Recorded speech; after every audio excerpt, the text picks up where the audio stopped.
"I wanted to be the best boxer the world had ever seen." In the annals of boxing history, there is one name that stands above all others when it comes to pound-for-pound greatness: Sugar Ray Robinson.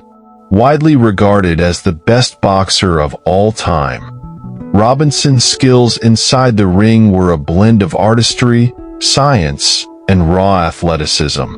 His career spanned over 2 decades and saw him dominate multiple weight classes, earning him the title of not only a champion boxer but a living legend. But Robinson's influence wasn't confined to just the sport of boxing. His legacy, his style, and his impact transcended the ropes, inspiring generations of athletes, including the likes of Muhammad Ali, Sugar Ray Leonard, and Floyd Mayweather Jr. Robinson was more than just a fighter. He was the epitome of a champion, a showman, and a cultural icon. But what made him the greatest?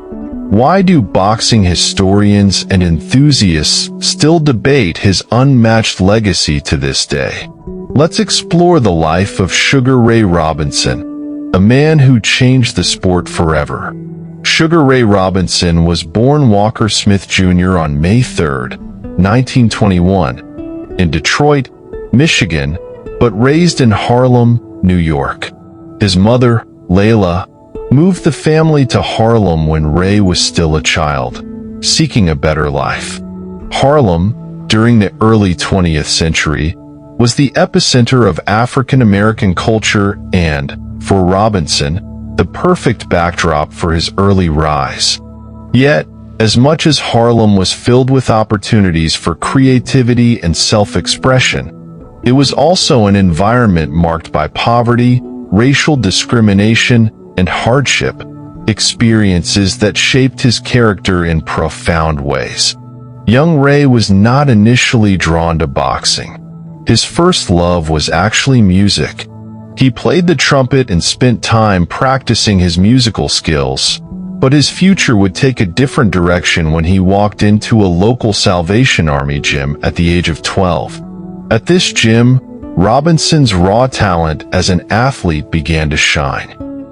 He started training under Harold "Red" Lewis, a local trainer who recognized the boy's natural ability and began refining his skills.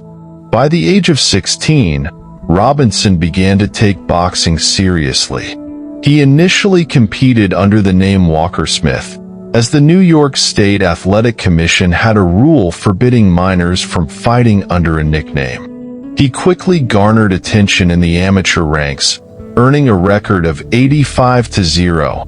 A staggering feat. His success in the amateur world set the stage for his inevitable transition to the professional scene. But his rise wasn't merely a result of natural talent. It was his dedication and his drive to become the greatest that made him stand out. Robinson made his professional debut on October 4, 1940, at the age of 19, in New York City, against Joe Newley. He won the fight easily, starting a professional career that would soon become legendary. By 1943, Robinson had already built a reputation as a skilled fighter with a fast, elusive style that was a departure from the brute force of many boxers at the time. But it wasn't just his athletic ability that set him apart. It was his understanding of ring strategy, his ability to outthink and outclass his opponents that made him unique. His quick rise in the ranks wasn't just due to his in-ring intelligence, but also his polished persona. Robinson was one of the first athletes to understand the importance of self-promotion. He was charismatic, confident, and often brash in his statements, but he backed it up with his performances. His self-belief was contagious. He was an entertainer in the truest sense, always willing to put on a show for the crowd, and this added to his allure. By 1946, Robinson had reached the pinnacle of the welterweight division, winning the World Welterweight Championship and beginning an extraordinary reign that would last for several years. His most famous fights during this period came against a range of talented opponents, including Thomas, the Hitman, Hearns, Kid Gavilan, and Jake LaMotta, with whom he had a legendary series of bouts that would ultimately define his legacy.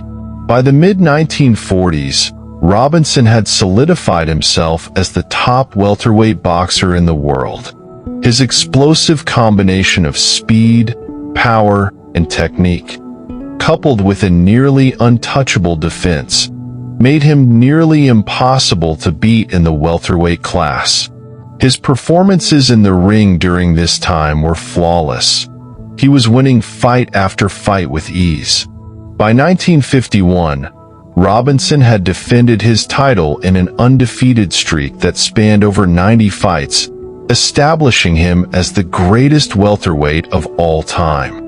But it was his ambition and his desire to challenge himself that led Robinson to move up in weight. He wanted to prove he could be the best in more than just one division. He wanted to be the best boxer, pound for pound, and the way to do that was by taking on the middleweight division. In 1951, Robinson faced off against the formidable Jake LaMotta in a match that would go down in history. LaMotta, known as the Bronx Bull, had a brutal fighting style and a near-legendary toughness. Over the course of their 6-fight series, Robinson suffered his only defeat at LaMotta's hands in 1943, a loss that was widely viewed as a tough, close decision. But Robinson didn't let that defeat define him. He fought LaMotta 4 more times, ultimately winning the World Middleweight Championship in a viciously contested battle in 1951. This victory catapulted Robinson into even greater boxing history. Robinson was now not only a champion in the welterweight division, but also in the middleweight division, making him one of the few boxers to dominate multiple weight classes.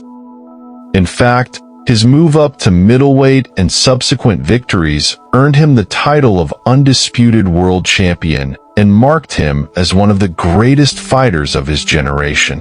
The early 1950s marked the peak of Robinson's career. He held the middleweight title for a record 5 years, and his dominant performances made him a global icon. But by the late 1950s, Robinson's career began to show signs of wear. His relentless fighting schedule, combined with the physical toll of a long career, started to show in the ring. In 1957, Robinson suffered one of the most shocking defeats of his career, losing to Gene Fullmer by decision. This loss highlighted the vulnerability that even the greatest boxers face after years of battle. Robinson's power, speed, and stamina had started to fade, but he was still an incredibly dangerous fighter. He would continue to fight on, though his prime had long passed. Despite the physical toll of his career, Robinson's resilience was unmatched. After his initial decline, he came out of retirement several times, chasing one final shot at regaining his championship. His comeback fights in the 1960s, although marked with fewer victories, still displayed the flashes of brilliance that had made him a legend. In 1965, Robinson fought for the World Middleweight Championship once more, but by now, he was in his 40s. His opponent, Joey Giardello, proved to be too much for Robinson, and the fight was a clear sign that age had caught up with him. Robinson's last title fight came in 1965, marking the end of his era as a dominant champion. However, his legacy was cemented.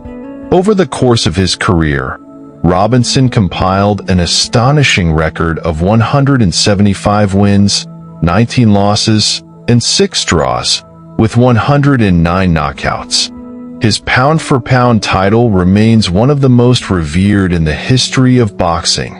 Sugar Ray Robinson's legacy is so profound that the Sugar Ray Robinson Award is still given to the best pound-for-pound boxer today. He is widely considered the best boxer in history, admired not only for his skills but for the way he revolutionized the sport. Robinson was a fighter who could seamlessly blend power with finesse, creating a style that was both elegant and devastating. His influence extended beyond boxing. His ability to craft a persona and market himself as a larger-than-life figure was groundbreaking, paving the way for future athletes to embrace the role of showman. Robinson's impact on the sport was so great that even Muhammad Ali, one of the greatest boxers of all time, openly admitted that Sugar Ray Robinson was the greatest. Sugar Ray Robinson was not just a champion boxer. He was a pioneer, a master craftsman, and a cultural icon. His legacy transcends the sport, influencing future generations of athletes and fans alike. Robinson didn't just change boxing. He redefined it, leaving a mark that will never be erased.